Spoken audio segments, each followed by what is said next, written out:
Hi, I'm Pamela Addy, and we are going to continue into week 11, chapter 7 and 8, both of which have more to do with marketing. Now, if you're a new imaging administrator, I think this is a bit overkill. I don't think marketing is going to be one of your highest priorities to start. You're really going to need to worry about operations and particularly employee engagement. That's where it all begins. It all starts with our employees. They're the ones who take care of our patients and provide excellent patient care, which is the basis for everything else that we do. But it's not outside the question that you could walk in and to a new position and your leaders say, okay, we really need to get together. We really need to get a marketing program together. So this chapter is develop a marketing program. Again, I'm going to go a little quickly because I think you can read most of this. It's valuable. It's valuable background information. But again, it may not be your highest priority as a new imaging administrator. So whether you're in a large hospital or a smaller freestanding imaging center, marketing is important, and your position in the market and the marketing tactics that you use are extremely valuable. One thing they're talking about a lot here is brand. Now, you may or may not be responsible for the branding. Many times you may work in conjunction with your leadership, or it may be a hospital-wide brand that's already being developed or has been established that you're going to work within. So position the organization and the brand.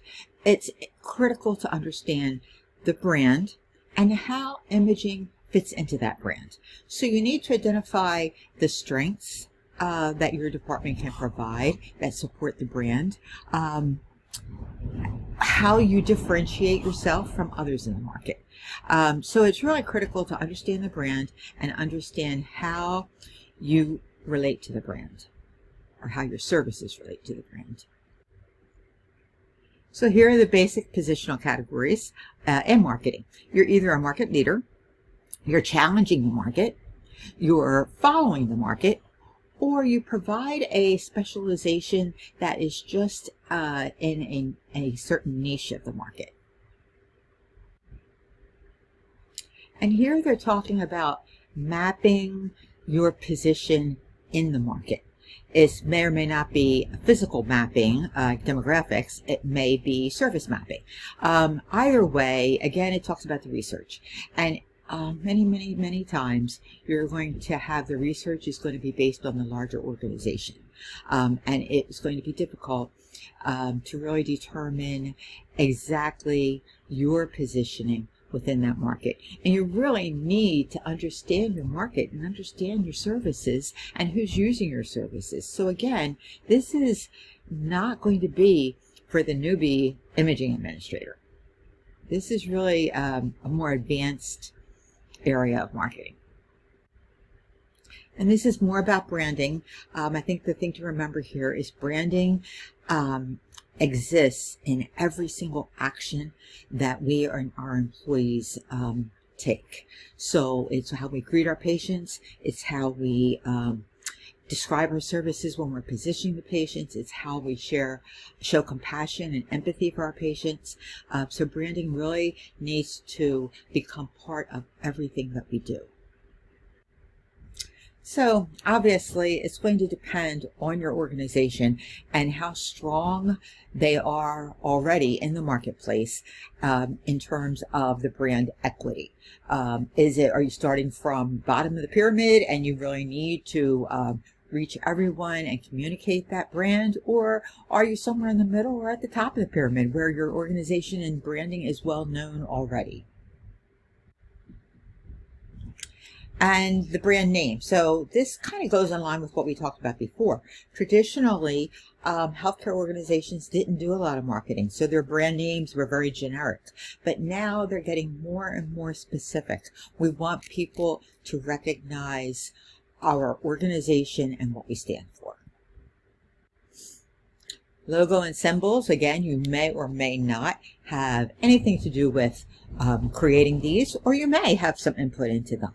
There could be some imaging specific symbolism or logo that is created. But typically your logos and your symbols need to be authorized and approved by leadership.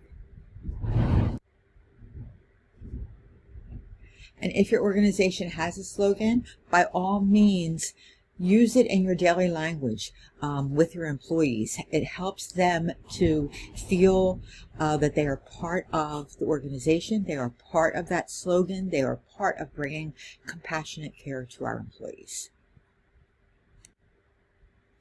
And you probably know that in terms of marketing, graphic representation and colors is extremely important. And here again, you may not have any input at all into this category with your organization, but you may be able to help work with your marketing team and take what is created already for the organization and apply it to something imaging specific. And here we are again, develop communication objectives. Communication, always one of the most important characteristics and traits that we need to achieve effective communication.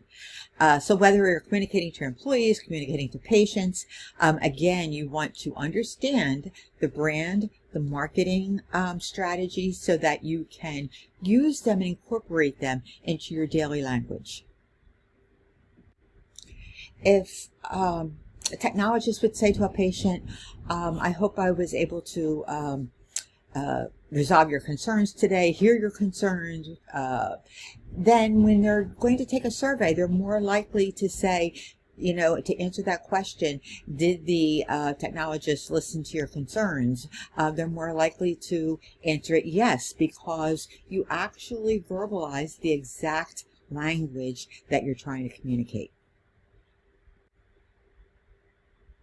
And here are the 6 stages of communication: awareness, knowledge, positive association, preference, conviction. You need to believe in what you're saying, and your actions need to follow what you say you believe in.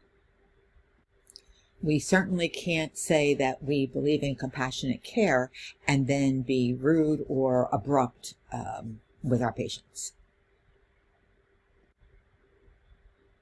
So this slide says identify the resources. And again, our resources may be limited. What I like about this is the 3rd bullet point about creating a spreadsheet summarizing how we can contribute to the new programs.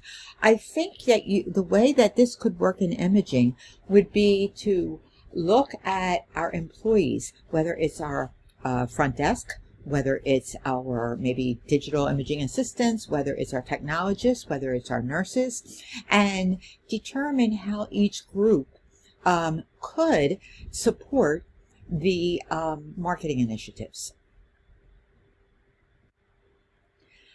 And it says, locating the who will be harder than the what. So the who normally falls to us and to our managers and supervisors. We may be able to get someone from the marketing department to come and give an overall presentation, but on a day-to-day basis, it's really going to fall to imaging leadership as to the who is going to drive the marketing within our department. Identify the financial resources. So, of course, this is always a problem, and there are so many competing priorities for our financial resources that if you're going to go and request funding for any of the marketing initiatives that you'd like to achieve, you're really going to have to come up with a good plan and an ROI to show that it's worth the investment. And when you are presenting to leadership, do not let them forget how much imaging departments contribute to the financial performance of the organization. And listen to your staff when you're looking as to signage or other things to promote your marketing. listen to your staff as to how and what they believe would be effective. And slide 18 is a little bit more about understanding the opportunities for promoting your brand, your marketing initiatives. And it continues on to slide 19. So you really need to understand and to determine what your objectives are, who your target audience is, and we've talked about this before, and how you're going to reach them. So this was a little bit deeper dive into the basics of marketing, a lot about the branding, the physical nature of the marketing, the signage, how you communicate that. And again, I think this is a little bit advanced for a new imaging administrator, but certainly something to keep in mind because it's going to come up. Sooner or later, it will come up. Thank you.